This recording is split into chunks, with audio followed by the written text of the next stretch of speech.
ঘন্টা বাজছে, ওপাশে ডোনাল্ড ট্রাম্প, কিন্তু ধরছেন না নরেন্দ্র মোদী। 4 বার কল করেছেন মার্কিন প্রেসিডেন্ট, তবু সাড়া নেই ভারতের প্রধানমন্ত্রীর। প্রশ্ন এখন একটাই, ট্রাম্পকে এড়িয়ে যাচ্ছেন নরেন্দ্র মোদী, নাকি চীনের দরজায় যাওয়ার জন্য মরিয়া নয়াদিল্লি?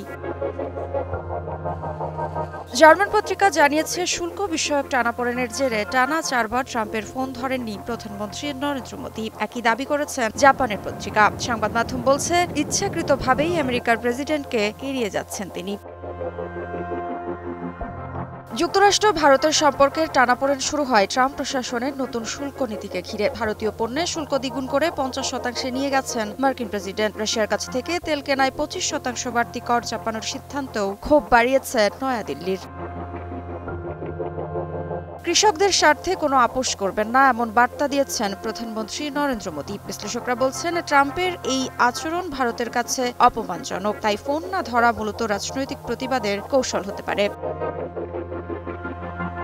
সম্পর্কের অবনতিতে পাকিস্তানও একটি বড় কারণ। ট্রাম্প বারবার দাবি করেছেন, ভারত পাকিস্তানের সংঘাত তিনি নাকি থামিয়েছেন। দিল্লির সেই দাবি প্রত্যাখ্যান করলেও আমেরিকার প্রতি আস্থার সংকট আরও গভীর হয়েছে। দেশক মার্ক ফ্রেজিয়ার জানিয়েছেন, যুক্তরাষ্ট্রের ইন্দো প্যাসিফিক কৌশল, যেখানে ভারতকে চীনের প্রতিরোধে প্রধান খেলোয়াড় হিসেবে ধরা হয়েছিল, তা এখন ভেঙে পড়ছে। আগস্টের শেষে সাংহাই কোঅপারেশন অর্গানাইজেশনের বৈঠকে যোগ দিতে যাচ্ছেন নরেন্দ্র মোদী। বিশ্লেষকরা মনে করছেন, এই সফর কেবল সম্পর্ক মেরামত নয়, বরং আমেরিকার থেকে কৌশলগত দূরত্ব বজায় রেখে বেইজিং এর দিকে ঝুঁকে পড়ার ইঙ্গিত। তাহলে ট্রাম্পের ফোন না ধরা, এটা কি নিছক অভিমান, নাকি এর ভেতরে লুকিয়ে আছে বড় কূটনৈতিক বার্তা? আমেরিকার হাত ছেড়ে বেইজিং এর দিকে এগোচ্ছে ভারত, উত্তর খুঁজছে গোটা বিশ্ব।